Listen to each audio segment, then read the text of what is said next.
কোনোদিন এরকম ফিল করেছো যে যে তোমার সবচেয়ে কাছের মানুষ বা তোমার প্রিয় মানুষ, তাকে তুমি ভীষণ ভীষণ সবসময় খেয়াল রাখো, সব কিছু করতে থাকো তার জন্য, কিন্তু সে তোমাকে কন্টিনিউয়াসলি ইগনোর করছে, অবহেলা করছে। তুমি ফোন করছো, ফোন তুলছে না। তুমি মেসেজ করছো, মেসেজের রিপ্লাই দিচ্ছে কিন্তু অনেক দেরিতে দিচ্ছে। কোনো সময় মনে হচ্ছে তোমার কথা বলতে ইচ্ছে করছে, তুমি কথা বলতে চাইছো, সে ইগনোর করে বলছে পরে কথা বলবো। তোমার কথা বলার সময় সে হাই তুলছে বা তোমাকে কোনো রকমভাবে কথাটাকে ঘুরিয়ে দিয়ে অন্য কোনো টপিক আনছে।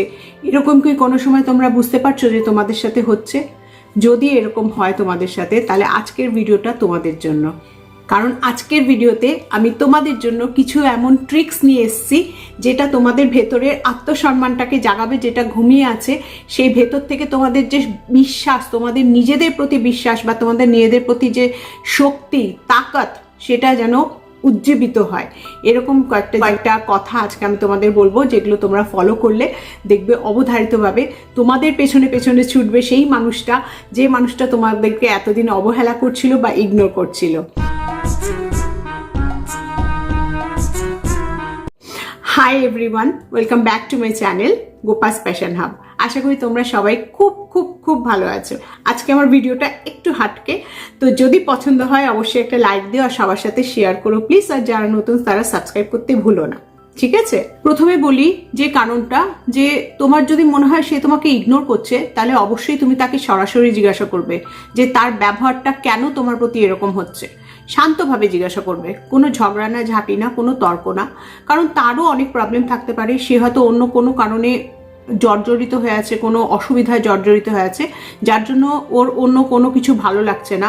আমি কিন্তু এটা উভয় পক্ষের কথাই বলছি, সে পুরুষ হোক বা নারী।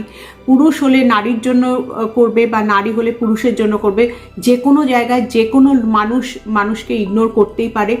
এগুলোর কারণগুলো আমি জাস্ট বলে দিচ্ছি যে এইগুলো করলে তোমাদের জীবনের মধ্যে একটুখানি রকম ফের আসবে এবং এগুলো করলে অনেক আরামসে জীবনটা স্মুথলি যাবে।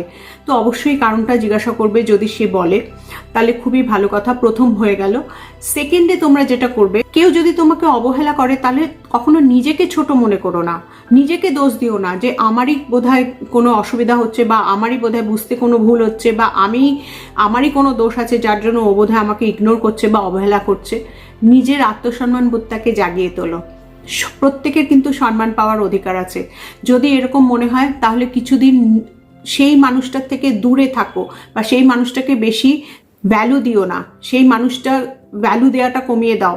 একই রকমভাবে জীবনটাকে অতিবাহিত করো না যে সে করছে তাতে কি হয়েছে, আমার ডিউটি তো আমি করেই যাব, আমি তো তার প্রতি যতটুকু কর্তব্য করার সব কিছু করে যাব, প্রাণ মন ঢেলে তার জন্য করে যাব।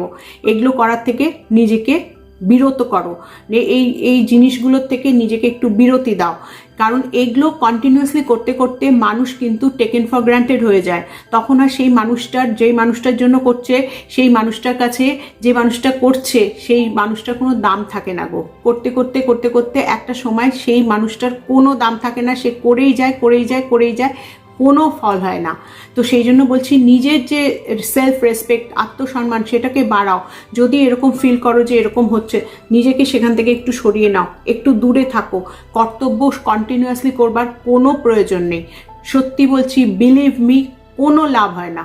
নাম্বার 3 হচ্ছে দূরত্ব তৈরি করা, যেটা এইমাত্র আমি বলেও দিলাম যে দূরত্ব তার পেছনে পেছনে ছুটে তাকে কন্টিনিউয়াসলি কল করা বা তাকে কন্টিনিউয়াসলি মেসেজ করা। ইয়াং ছেলে মেয়েদের কথাই বলছি, যদি তাদের কোনো অ্যাফেয়ার থাকে, এরকম প্রতিটি অ্যাফেয়ারে অনেক রকমের ঝামেলা সৃষ্টি হয়। এগুলোর থেকে তোমরা নিজেকে সরিয়ে রাখবে। একদম তোমরা তার পেছনে পড়ে যাবে না যে সে কেন কল করছে না, সে কেন আমার সাথে মেসেজে কথা বলছে না বা সে আমার সাথে দেখা করছে না।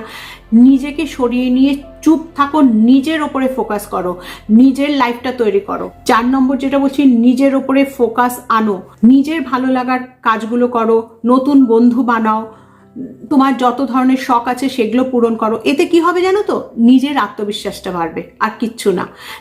যখন তোমার আত্মবিশ্বাস বাড়বে, তুমি অটোমেটিক্যালি সেই মানুষটার উপরে নির্ভর করা কমিয়ে দেবে। নিজের প্রতি একটা সেলফ রেসপেক্ট আসবে, সেলফ ডিপেন্ডেন্ট হবে, ঠিক আছে? আর সবচেয়ে বড় কথা যেটা বলছি, 5 নম্বর, না বলতে শেখো। সব কিছুতে হ্যাঁ বলো না, সব কিছু যেভাবে তোমাকে চালিত করবে সেইভাবে চালিত হয়েও না। যেখানে তোমার মূল্য নেই সেখানে তুমি না বলতে শেখো, প্রয়োজন হলে সেই সম্পর্ক থেকে বেরিয়ে আসো, নহলে কিন্তু জীবনে অনেক সমস্যা আছে। যদি সমস্ত কিছু মনে, আগেকার দিনে লোকেরা বলতো যে সয় সে রয়, এখনকার দিনে সেই কথা কিন্তু চলে না। এখনকার দিনে যে সয় সে সইতেই থাকে, সারা জীবন ধরে সইতে থাকে, কোনো লাভ হয় না, কোনো মানুষ তাকে কোনো ভ্যালুই দেবে না, একদম পাপোশ বানিয়ে রেখে দেবে যদি সারা দিন সব সময় যদি কর্তব্যপরায়ণ হও এবং কন্টিনিউয়াসলি যদি সবার জন্য করতে থাকো, নিজেরটা না দেখে যদি সবার জন্য, আমি এই জন্য এরকম বলছি না যে স্বার্থপর হয়ে যাও, অবশ্যই সবাইকে করবে, কিন্তু যে মানুষটা তোমাকে অবহেলা করছে সেখান থেকে বেরিয়ে আসার পথটা আমি তোমাকে বলছি যে সেখান থেকে একটু দূরত্ব সৃষ্টি করো, যাতে তোমার প্রতি সে খেয়াল করে, যাতে মনে করে যে হ্যাঁ আমি কন্টিনিউয়াসলি একে এরকমভাবে টেকেন ফর গ্রান্টেড নিতে পারবো না, নিলে আমার সাথে তার রিলেশন, যেটা সবচেয়ে প্রিয় রিলেশন, সেটা কিন্তু নষ্ট হয়ে যাবে। তাকে বুঝতে দাও, তোমার ভ্যালু তাকে বুঝতে দাও যে তোমাকে অবহেলা করছে। ঠিক আছে? তো আজকে এই কতগুলো কথা বললাম। যদি এরকম ধরনের ভিডিও তোমাদের পছন্দ হয় অবশ্যই আনবো, কারণ এত বছর হয়ে গেছে, জীবনের এতগুলো বছর কাটিয়ে এসেছি, নানান ধরনের অভিজ্ঞতা গেইন করেছি, সেগুলো আমি তোমাদের সাথে শেয়ার করতে চাই, যাতে তোমাদের জীবনে কিছু ভ্যালু অ্যাড করতে পারি। ঠিক আছে? তো আজকে যদি ভালো লাগে লাইক দিও আর সবার সাথে শেয়ার করো। আজকে এইটুকুই রইলো, পরের ভিডিওতে আবার দেখা হবে। আসি তাহলে, বাই।